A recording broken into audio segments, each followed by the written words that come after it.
Hello friends, welcome to my YouTube channel BEU helper. आज मैं आपके लिए लेकर आया हूँ वर्कशॉप मैन्युफैक्चरिंग प्रोसेस यानी WMP के PYQ ईयर 2020 का complete solution for first year of all branches. इस क्वेश्चन के कोड हैं 100105 और 100205। इस क्वेश्चन में टोटल मार्क्स है 70। टाइम दिए जाते हैं 3 आवर्स का टाइम। टोटल 9 क्वेश्चन दिए गए हैं। फर्स्ट क्वेश्चन कंपलसरी है जिसमें टोटल 10 क्वेश्चन दिए गए हैं एंड सॉल्व करने हैं ओनली 7। इस क्वेश्चन में MCQ नहीं है, ये पूरा सब्जेक्टिव क्वेश्चन है। तो वीडियो को स्टार्ट करने से पहले इस वीडियो को लाइक करें एंड अपने फ्रेंड्स के साथ शेयर जरूर करें एंड इस चैनल को सब्सक्राइब कर बेल आइकन जरूर दबाएं जिससे मेरे सारे लेटेस्ट वीडियो आप तक आसानी से पहुंच सके। First A number, differentiate between machine tool and machining centre. सबसे पहले मशीनिंग सेंटर देखेंगे। मशीनिंग सेंटर एक CNC मशीन टूल है जिसमें हम लोग बहुत सारा ऑपरेशन कर सकते हैं, जैसे कि माइलिंग, बोरिंग, ड्रिलिंग। ये सब हम लोग बहुत हाई एक्यूरेसी के साथ और मिनिमल टाइम में कर सकते हैं। ये कंप्यूटर के द्वारा ऑपरेट होता है, इसलिए हम इससे मास प्रोडक्शन भी कर सकते हैं। Next, machining tool. इसमें हम लोग कोई भी स्टेशनरी पावर ड्राइवन मशीन का यूज करके किसी भी जॉब को हम लोग शेप देते हैं या फिर कुछ बनाते हैं उससे। ये मैनुअली ऑपरेट किया जाता है या ऑटोमेटिक कंट्रोल किया जाता है। Next B number, explain recrystallization temperature. Recrystallization temperature is a critical concept in material science and metallurgy. It refers to the minimum temperature at which a deformed or cold worked material undergo recrystallization. Recrystallization is a process by which the internal structure of a material is restored to a more stable state after plastic deformation such as rolling, forging or drawing. Next C number, explain various forming operation. Forming operation एक manufacturing process है जिसमें हम लोग कोई भी metal का shape desired shape में change करते हैं। फॉर्मिंग ऑपरेशन के अंदर आता है rolling, forging, extraction, bending. Rolling क्या होता है? रोलिंग एक प्रोसेस है जिसमें मटेरियल को रोटेटिंग रोलर्स के बीच से पास किया जाता है जिससे उस मटेरियल का थिकनेस और शेप चेंज हो जाता है। नेक्स्ट, फोर्जिंग में क्या होता है? फोर्जिंग में कॉम्प्रेसिव फोर्स के हेल्प से कोई भी मटेरियल का शेप चेंज किया जाता है डिजायर्ड शेप में। एक्सट्रक्शन में मटेरियल को डाई के हेल्प से उसका शेप को चेंज कर सकते हैं। Next, bending. बेंडिंग में बेंडिंग फोर्स या मोमेंट के हेल्प से हम लोग मेटल में शेप को चेंज करते हैं। इसका यूज हम लोग manufacturing of brackets, frames and other structural component में करते हैं। Next D number, list the various casting defect. Casting एक मैन्युफैक्चरिंग प्रोसेस है जिसमें हम लोग कोई भी मटेरियल को मेल्ट करके एक न्यू शेप देते हैं मोल्ड की हेल्प से। तो इस कास्टिंग में बहुत सारे डिफेक्ट आते हैं जैसे कि porosity, shrinkage defect, inclusion, cold shut, hot tear, मिश्रण, सैंड इंक्लूजन, ब्लो होल्स। तो ये क्वेश्चन ओनली 2 मार्क्स का है, इसीलिए हमने इसे डिफाइन नहीं किया। अगर ये क्वेश्चन 7 या 14 मार्क्स के होते तो ये सारे डिफेक्ट्स को एक्सप्लेन करके लिखना होता। Next E number, right the application of various type of flames in gas welding. The application of various type of flames in gas welding are at first natural flame. The natural flame is used for general purpose welding and is the most commonly used flame in gas welding. Next, carburizing flame. The carburizing flame is used in specific situation where carbon need to be added to the weld metal, such as in certain type of hard facing. Next, oxidizing flame. The oxidizing flame is used for welding metal with high melting point and those that are difficult to weld due to oxidation. Next F number, discuss the role of polarity in arc welding. In arc welding, polarity refers to the direction of current flow between the electrode and the workpiece. It plays a crucial role in determining the welding characteristics, heat distribution, and overall efficiency of the welding process. There are two main types of polarity used in arc welding. First, direct current and alternative current, each with its variation. The selection of polarity in arc welding is essential to achieving the desired weld characteristics such as penetration depth, heat distribution, and electrode consumption rate. Next G number, discuss the type of plastics. तो plastic के बहुत सारे type होते हैं जो हम लोग daily life में यूज करते हैं। तो हम लोग 7 टाइप्स के प्लास्टिक देखते हैं। फर्स्ट, पॉलीथिलीन टेरेप्थेलेट, जिसे हम लोग पीईटीई या पीईटी के नाम से भी जानते हैं। Second, high density polyethylene HDPE. Next, polyvinyl chloride PVC. Next, low density polyethylene LDPE. Polypropylene PP. Polystyrene और स्टायरोफोम पीएस। मिसलेनियस प्लास्टिक, जिसमें polycarbonate, polylactide, acrylic, acrylonitrile, butadiene, styrene, fibre glass, nylon वगैरह आता है। Next eight number, differentiate between 3 jaw and 4 jaw chuck on lathe machine. तो first देखेंगे 3 jaw चक। 3 jaw चक में सारा jaw एक साथ मूव होता है एंड इसका एक्यूरेसी लेवल 0.10 होता है। 3 जॉ चक को टाइट या लूज करने के लिए एक ही होल होता है जिसमें हम लोग की लगाकर उसको टाइट या लूज करते हैं। लेकिन 4 जॉ चक में 4 होल होता है और वो चारों अलग अलग मूव करता है एंड उसके लिए चारों जॉ के लिए अलग अलग हम लोग की को यूज करते हैं एंड अलग अलग उसको टाइट या लूज करते हैं एंड उसका एक्यूरेसी लेवल 0 से 0.001 होता है।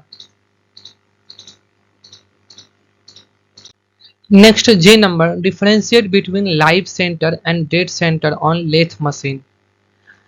डेड सेंटर क्या होता है? ये टेल स्टोक में होता है एंड फिक्स्ड होता है, ये मूव नहीं करता है। लेकिन लाइव सेंटर क्या होता है?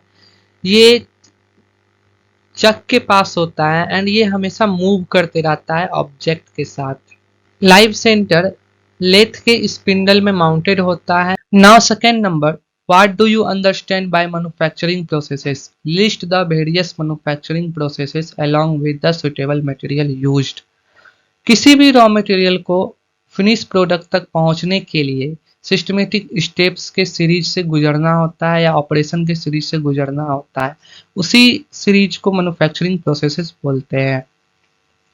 इस मैन्युफैक्चरिंग प्रोसेसेस में combination of method, techniques, machinery, tools and skill labour का यूज करके हम लोग गुड को प्रोड्यूस करते हैं with desired attributes, quality and specification. तो हम लोग कुछ कॉमन मैन्युफैक्चरिंग प्रोसेसेस देखेंगे विद सुटेबल मटेरियल का यूज करते हुए। तो फर्स्ट है कास्टिंग। कास्टिंग में कोई भी मोल्टेन मेटल को मोल्ड के हेल्प से सॉलिडिफाई करते हैं एंड कुछ कॉम्प्लेक्स शेप क्रिएट करते हैं। उसके लिए सुटेबल मटेरियल होता है जैसे कि iron, steel, aluminium and alloys etc. Now second number, machining. Machining में हम लोग कोई भी वर्क पीस का मेटल्स को रिमूव करके कोई डिजायर्ड शेप देते हैं, डायमेंशन देते हैं उसमें। इसके लिए सुटेबल मटेरियल का यूज करते हैं हम लोग मेटल्स जैसे कि स्टील, अल्युमिनियम, ब्रास या प्लास्टिक्स या कंपोजिट्स का।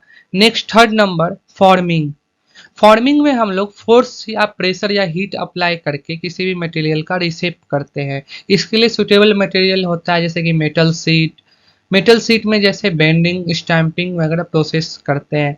And next, polymer and ceramics.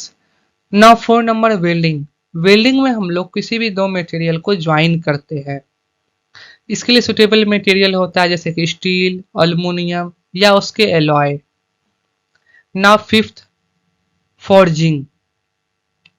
Forging में हम लोग कंप्रेसिव फोर्स जैसे कि हैमर और प्रेस का यूज करते हुए मेटल को रिशेप करते हैं। इसके लिए सुटेबल मटेरियल होता है फेरस मेटल और non ferrous metals. Next 6 number extrusion. Extrusion produces object with a consistent cross section by forcing material through a die. इसके लिए सुटेबल मटेरियल होता है प्लास्टिक। प्लास्टिक में जैसे कि thermoplastic and thermosets. Now metal, metal में aluminium and copper. And last food products. Next 7 number injection moulding. इसमें हम लोग मोल्ड कैविटी के अंदर मोल्टेन मेटल इंजेक्ट करते हैं एंड उसे कूल करने के बाद सॉलिडिफाई करते हैं, उससे हम लोग कुछ न्यू शेप देते हैं मटेरियल को। इसके लिए सुटेबल मटेरियल होता है जैसे प्लास्टिक में wide range of thermoplastic, rubber and some metals. At 8 number CNC computer numerical control machining. इसमें हम लोग कंप्यूटर के हेल्प से प्रिसाइज मशीनिंग ऑपरेशन करते हैं। इसके लिए सुटेबल मटेरियल होता है metals, plastic, ceramics etc। And 9 number additive manufacturing 3D printing. इसमें हम लोग 3D प्रिंटिंग से कोई ऑब्जेक्ट को layer by layer digital design के हेल्प से प्रोड्यूस करते हैं। इसके लिए सुटेबल मटेरियल होता है जैसे कि plastic, metals, ceramics and some composites. Next 10 number joining. Joining processes involve bonding materials together through various means like adhesive bonding, soldering, and brazing. Its suitable material are various combinations including metal, plastic, and ceramics. At 11th, electroplanting. Electroplanting deposits a layer of metals onto substrate using electrical current. Its suitable material are metal substrates like steel, aluminum, and copper.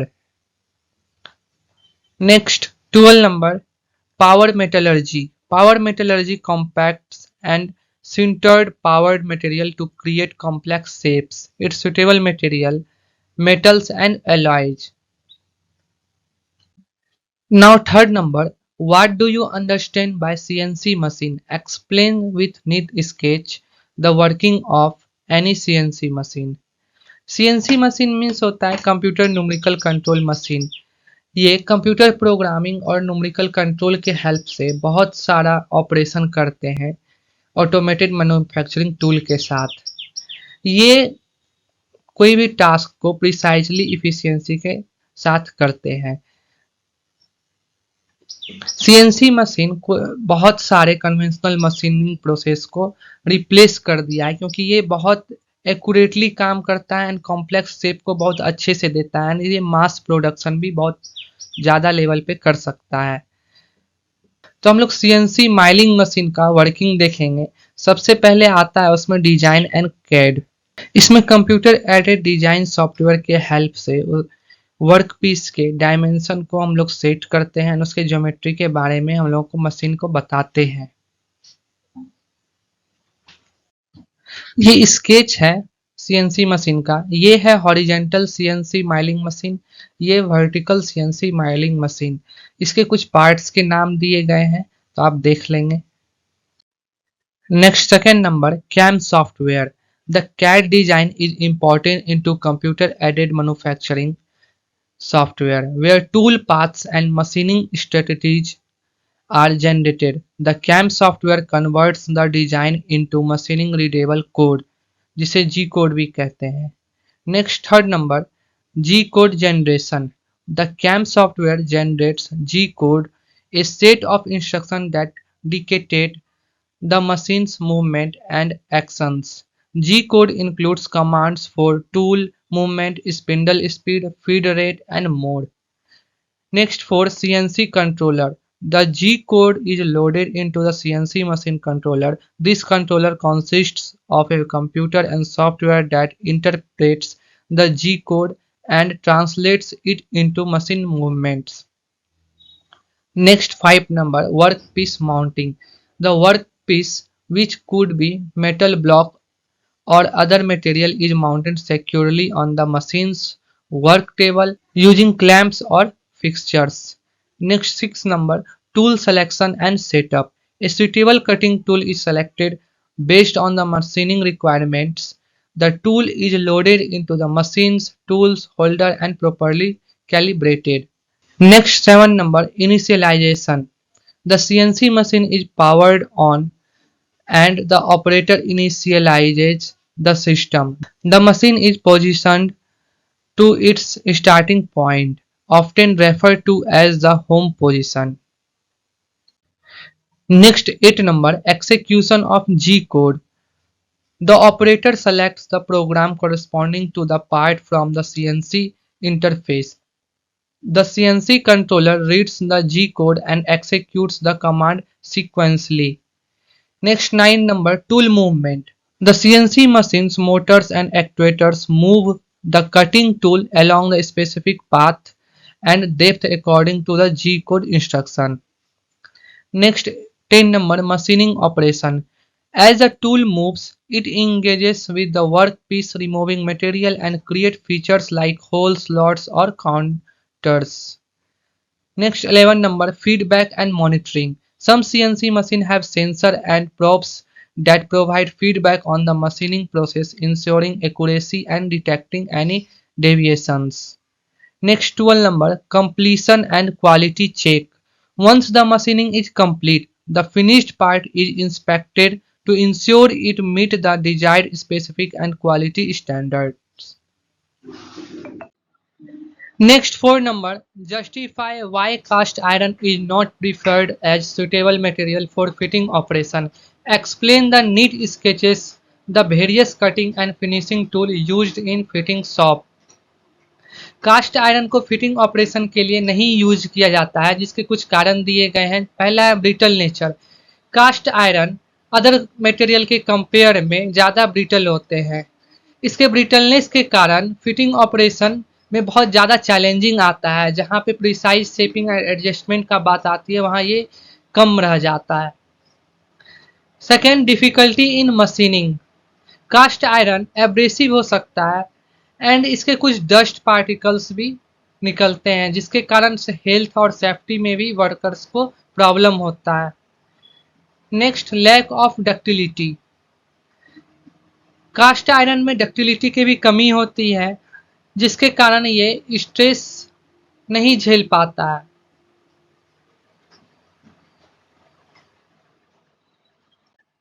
Next, surface finish. Cast iron के abrasive nature होने के कारण इसमें smooth surface को achieve करना बहुत challenging हो जाता है अदर मटेरियल के कंपेयर में। Next, poor weldability. Cast iron carbon content करते हैं, जिसके कारण ये वेल्ड नहीं हो पाता है। अगर वेल्ड करते हैं तो ये क्रैक होने का टेंडेंसी होता है वेल्डिंग के टाइम में। अब नेक्स्ट देखते हैं cutting and finishing tool fitting shop के लिए। उसमें सबसे पहले देखेंगे हैकसॉ। हैकसॉ एक मैनुअल कटिंग टूल है, जिससे हम लोग मेटल के रॉड को, पाइप्स को या अदर वर्क पीस को इजीली कट कर सकते हैं। इसके फ्रेम से एंड हैंडल के हेल्प से हम लोग इसको इजीली कट करने में यूज करते हैं, आगे पीछे करके। Next, files. इससे हम लोग कोई भी वर्क पीस को इससे घस करके हम लोग उसको स्मूथ बनाते हैं एंड उसे कुछ न्यू शेप अच्छा सा दे देते हैं एंड फिनिश करते हैं हम लोग प्रोडक्ट को। तो ये बहुत सारे टाइप के होते हैं, इसमें पैटर्न बना हुआ होता है, तो इसमें पैटर्न के अकॉर्डिंग भी इसको डिवाइड किया जाता है एंड शेप के अकॉर्डिंग भी ये बहुत टाइप के होते हैं। Next, chisel. चीजल एक कटिंग टूल होता है जिसकी एज बहुत शार्प होता है। इसके एज से हम लोग मटेरियल को रिमूव करते हैं कोई भी वर्क पीस का एंड हम लोग न्यू शेप देते हैं या फिर उसको कोई डिजाइन देने में हेल्प करते हैं। तो ये चीजल भी बहुत सारे डिजाइन के होते हैं, ये पतला होता है, चौड़ा होता है, तो अलग अलग यूज के लिए अलग अलग चीजल्स को हम लोग यूज करते हैं। Next, tap and dies. Tap का यूज हम लोग इंटरनल होल में थ्रेड बनाने के लिए करते हैं एंड डाइज का यूज हम लोग एक्सटर्नल थ्रेड बनाने में करते हैं। थ्रेड मतलब होता है जिससे नट होता है, उसका दांत होता है, वो दांत को हम लोग थ्रेड बोलते हैं। जैसा थ्रेड का रिक्वायरमेंट होता है वैसा हम लोग बनाते हैं। इसका डिस्टेंस भी देखा जाता है, कितने डिस्टेंस पे हम लोग का थ्रेड होना चाहिए, उसके अकॉर्डिंग हम लोग करते हैं यूज। नेक्स्ट, रीमर्स। ये एक ड्रिलिंग मशीन के जैसा काम करता है, एकदम प्रिसाइज डायमेंशन और स्मूथनेस के साथ होल करते हैं हम लोग इससे, जैसे ड्रिलिंग मशीन से करते हैं, बट इसे मैनुअली हाथ से घुमा कर किया जाता है। Next, scrapers. स्क्रैपर्स का यूज हम लोग प्रिसाइज सरफेस फिनिशिंग के लिए करते हैं, जैसे कि उसके मेटल पे कोई भी रफ सरफेस हो उसको हम लोग बहुत बारीकी से हटाते हैं इस स्क्रैपर्स के हेल्प से। Next, thread cutting tool. इससे हम लोग थ्रेड बनाते हैं कोई भी वर्क पीस पे। ये लेथ मशीन में स्पेशली होता है, ये लेथ मशीन चक के हेल्प से घूम रहा होता है एंड इसमें हम लोग टूल के हेल्प से इसमें थ्रेड का क्रिएट करते हैं।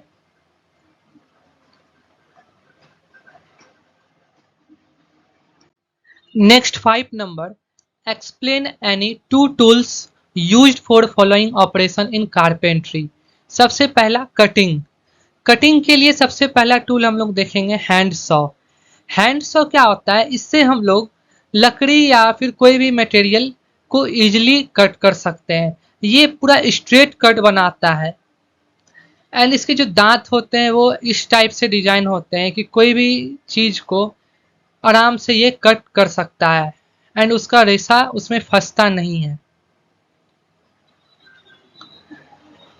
Next, cupping saw.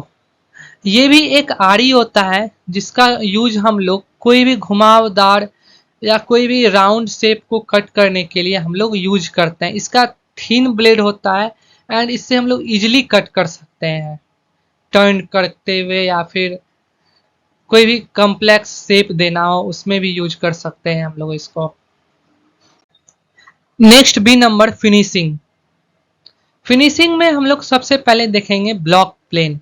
ये एक प्लेन है जिसका यूज हम लोग कारपेंट्री में स्पेशली करते हैं फिनिश टास्क के लिए। इसका यूज हम लोग स्मूथ सरफेस, चैम्फरिंग एज या शेपिंग वुड के लिए किया जाता है। इसको आगे पीछे करके हम लोग प्लेन को, कोई भी सरफेस को प्लेन करते हैं, स्मूथ करते हैं एंड फाइनल प्रोडक्ट तक पहुंचते हैं। Next, sand paper and sending blocks. ये एक सैंड पेपर है जिसका हेल्प हम लोग कोई भी मेटल या कोई भी वुडन का भी एब्रेसिव नेचर का जो भी होता है उसको हटाने के लिए करते हैं एंड सरफेस इससे स्मूथ हो जाता है एंड कोई भी इससे खरखर या रफनेस नहीं रह जाता है सरफेस में। Next, C number, striking. Striking के लिए सबसे पहले देखेंगे हम लोग क्लॉ हैमर। ये हैमर का यूज स्पेशली कारपेंट्री में किया जाता है, जिससे हम लोग किसी भी कांटी या नेल वगैरह को हम लोग इजिली निकाल सकते हैं एंड उसको ठोक भी सकते हैं, स्ट्राइकिंग कर सकते हैं नेल में। ये हैवी यूज के लिए नहीं किया जाता है, ये बस नेल्स वगैरह को ठोकने के लिए किया जाता है। Next, rubber mallet. Rubber mallet में ये जो बड़ा वाला पार्ट है ये रबर का होता है एंड ये वुड का पार्ट होता है। इसका यूज हम लोग कोई भी सॉफ्ट इम्पैक्ट डालने के लिए करते हैं, जिससे ज़्यादा डैमेज नहीं हो एंड हमारा काम भी हो जाए। Next, 6 number, explain in detail the technique for glass cutting. Glass cutting एक प्रिसीजन टेक्निक है जिसका यूज हम लोग clean, accurate and control cut लगाने के लिए करते हैं, क्योंकि अगर ये नहीं होगा तो ग्लास हल्का सा भी अलग कट लग गया तो वो टूट सकता है, ब्रेक हो सकता है। तो इसके लिए मटेरियल का रिक्वायर होता है, फर्स्ट में glass cutter, second straight edge और ruler, third lubricant, fourth safety gear. अब स्टेप बाय स्टेप इसका प्रोसेस देखेंगे। सबसे पहले देखेंगे प्रिपरेशन। तो हम लोगों को सबसे पहले सही ग्लास का चूज करना होता है अपने प्रोजेक्ट के लिए। उसका थिकनेस या ग्लास के टाइप को देखना है, ग्लास क्लियर है, स्टेन तो नहीं है, टेक्सचर है एंड उसके इफेक्ट को। नेक्स्ट ग्लास चूज करने के बाद उसमें मार्क और मेजर करना है। हम लोगों को स्केल से उसमें कटिंग का मार्क लगा लेना है, मार्कर या वैक्स पेंसिल के हेल्प से। ये सब करने के बाद अब देखते हैं सेफ्टी प्रिकॉशंस। तो ग्लास के फ्रेगमेंट्स हम लोगों के आंख तक ना पहुंचे, इसके लिए हम लोगों को गॉगल्स का यूज करना चाहिए अपने आई के प्रोटेक्शन के लिए। एंड हम लोगों के हैंड्स कट ना जाए या कट ना लग जाए, उसके लिए हम लोगों को ग्लव्स का यूज करना चाहिए ग्लास कटिंग के टाइम। Next lubrication. तो हम लोगों को कटिंग लाइन पे लुब्रिकेंट का यूज करना चाहिए, जिससे glass cutter easily smoothly move कर सके ग्लास पर, एंड उसके चिप बनने का ग्लास कटिंग के टाइम में बहुत कम रिस्क रह जाए। Next positioning. Place the straight edge or ruler along the marked cutting line. Next scoring. हम लोगों को ग्लास कटर को एक पेन की तरह पकड़ना होता है एंड उसके व्हील को ग्लास सरफेस पे रखना होता है एंड उससे बहुत जेंटली प्रेशर के साथ मूव करना होता है, जिससे वो ग्लास कट लाइन आराम से लग सके। उसे बहुत ज़्यादा हार्ड प्रेस नहीं करना है। Next breaking the glass. Place the scored line along the edge of a flat surface such as table or the edge of a workbench. Hold the glass on either side of the score line with your hand or using glass pliers. Next, smoothing edge. हम लोगों को glass को break करने के बाद उसका as rough हो सकता है, तो हम लोग सैंड पेपर या ग्लास फाइल का यूज करके उसके सरफेस या एज को हम लोग स्मूथ करते हैं एंड उससे ग्लास चिपिंग को हटा देते हैं। At last clean up the work area to remove glass shards and debris.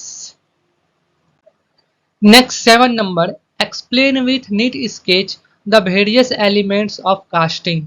Also explain the properties of moulding sand. तो कास्टिंग एक मैन्युफैक्चरिंग प्रोसेस है जिसमें हम लोग लिक्विड मटेरियल को मोल्ड के कैविटी में हम लोग सॉलिडिफाई करते हैं एंड न्यू डिजायर्ड शेप निकालते हैं। एलिमेंट ऑफ कास्टिंग में सबसे पहले हम लोग देखेंगे पैटर्न। पैटर्न एक टाइप का सिंपल होता है जिससे हम लोग मोल्ड कैविटी क्रिएट करते हैं एंड उसमें मोल्टेन मेटल डालकर या प्लास्टिक डालकर एक न्यू शेप बनाते हैं। Next, mold. Mold is a negative impression of the pattern and represents shape of the final part. Next, molding material. Moulding sand and binder के मिक्सचर के help से हम लोग मोल्डिंग मटेरियल तैयार करते हैं जिससे मोल्ड बनता है ये। Next, cope and drag. Cope and drag एक टाइप का फ्रेम होता है जिसमें मोल्ड भरा जाता है। कॉप ऊपर वाले फ्रेम को बोलते हैं एंड ड्रैग नीचे वाले फ्रेम को बोलते हैं एंड इसी में कैविटी वगैरह बना रहता है। Next, core. कोर एक सेपरेट पीस है जिससे हम लोग इंटरनल कैविटी क्रिएट करते हैं। जो हम पैटर्न से अकेले नहीं बना सकते हैं वो हम कोर के हेल्प से बना सकते हैं।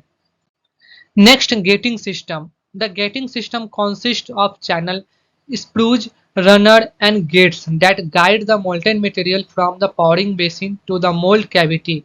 It helps control the flow and distribution of the molten material, minimize turbulence and defects. Next, risers. Risers are reservoirs of molten material that feed the casting as it solidifies, compensating for shrinkage and preventing defect like shrinkage cavity. Next, pouring basin. The pouring basin is a container into which the molten material is poured. It provides a space for the material to flow before entering the gating system. This is the image of gating system. This is the riser and this is the pouring basin. Next, molding sand के कुछ properties होते हैं। First, refractoriness. Second, permeability. Third, collapsibility. Fourth, cohesiveness. Fifth, adaptability. Next, 8 number, explain in detail with neat sketch the arc welding processes. हम लोग electric arc के help से दो metal piece को आपस में ज्वाइन करते हैं एंड उस ज्वाइनिंग प्रोसेस को आर्क वेल्डिंग बोलते हैं।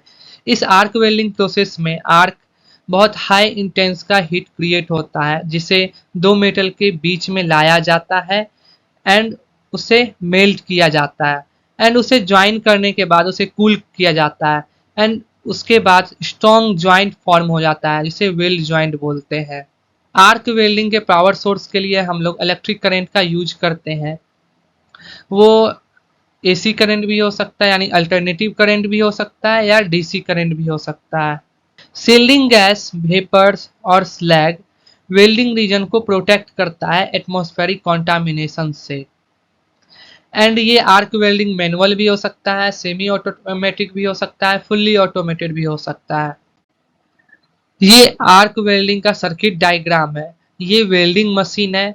इससे एक वायर गया है इलेक्ट्रोड होल्डर में जिससे इलेक्ट्रोड कनेक्ट है एंड सेकेंड वायर गया है हम लोगों के वर्क पीस में जिसे ज्वाइन करना है एंड दोनों के बीच में 2 से 4 सेंटीमीटर का गैप रहता है जिससे आर्क प्रोड्यूस होता है एंड इससे बहुत ज़्यादा हीट प्रोड्यूस होता है यहाँ पे।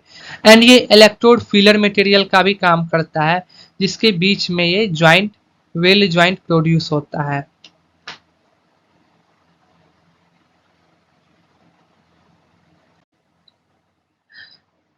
इसमें आर्क वेल्डिंग के वर्किंग के बारे में बताया गया है जो हमने आपको बता चुका है पहले, तो आप लोग पॉज करके इसको देख लेंगे एंड नोट कर लेंगे। Next advantage of arc welding देखेंगे हम लोग। It has high welding efficiency and speed. It provides a better welding environment. It gives a consistent quality of weld.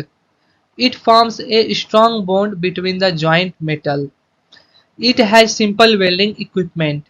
The power source is not so expensive. It is fast and reliable processes. Equipment can be used for multiple functions. It is easily portable. Welders can use standard domestic current. Now, disadvantages of arc welding. A highly skilled operator is required for arc welding. Next 9 number, explain the type of welding joints. Also, clearly differentiate between soldering and brazing along with its applications. तो welding technique का use करके हम लोग दो या दो से अधिक मेटल पीसेस को आपस में ज्वाइंट करते हैं एंड उसी ज्वाइंट लोकेशन को हम लोग वेल्डिंग ज्वाइंट्स बोलते हैं। तो बहुत सारे टाइप्स के वेल्डिंग ज्वाइंट्स होते हैं। सबसे पहले देखेंगे बट ज्वाइंट। बट ज्वाइंट में दो मेटल पीस को 180 डिग्री में रखते हैं यानी फ्लैट सरफेस पे रखते हैं एंड उसके बीच में कुछ गैप होता है, उस गैप में फिलर मटेरियल फिल करके वेल्ड करते हैं एंड इसी वेल्डिंग ज्वाइंट्स को हम लोग बट ज्वाइंट बोलते हैं। Next second lap joint. Lap joint में दो मेटल पीसेस को हम लोग ओवरलैप करके रखते हैं एंड उसके वन साइड में हम लोग वेल्डिंग कर देते हैं सेकेंड मेटल के साथ, तो इसी ज्वाइंट को हम लोग लैप ज्वाइंट बोलते हैं। Next T joint. T joint में हम लोग दो मेटल को आपस में 90 डिग्री पे रखते हैं जिससे टी फॉर्म होता है एंड उसके दोनों साइड में हम लोग वेल्ड करते हैं जिसे टी ज्वाइंट बोलते हैं।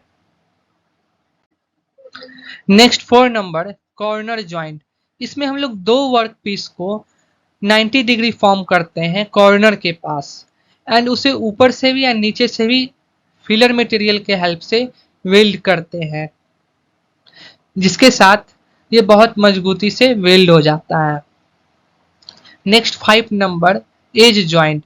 इसमें हम लोग दो वर्क पीस को आपस में ज्वाइंट करते हैं एंड उसके ऊपर के एज में हम लोग फिलर मटेरियल के हेल्प से वेल्ड करते हैं जिससे ये ज्वाइंट हो जाता है अच्छे से।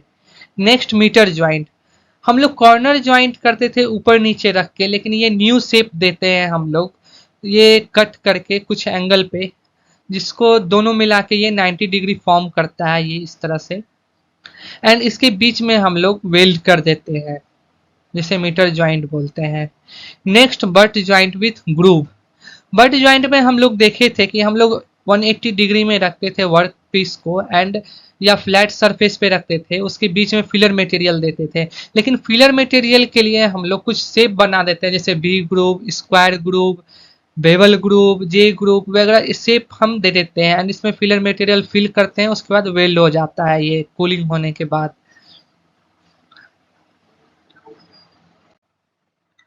नेक्स्ट हम लोग सोल्डरिंग और ब्रेजिंग का डिफरेंस देखेंगे। तो सबसे पहले हम लोग सोल्डरिंग देखते हैं।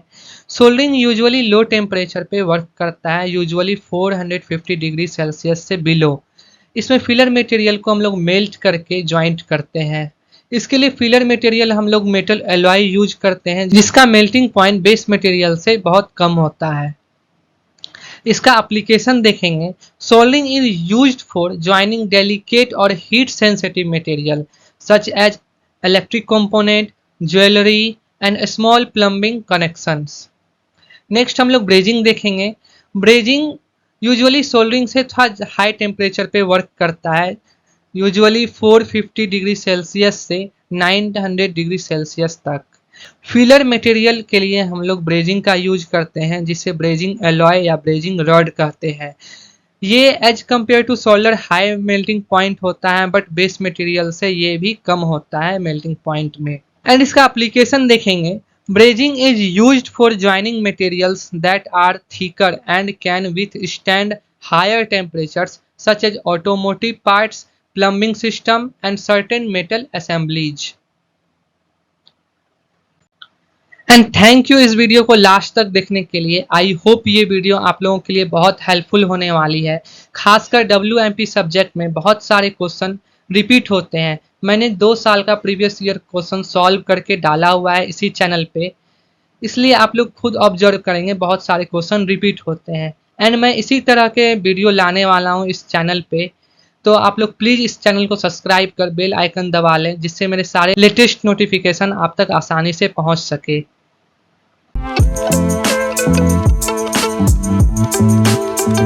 Thank you.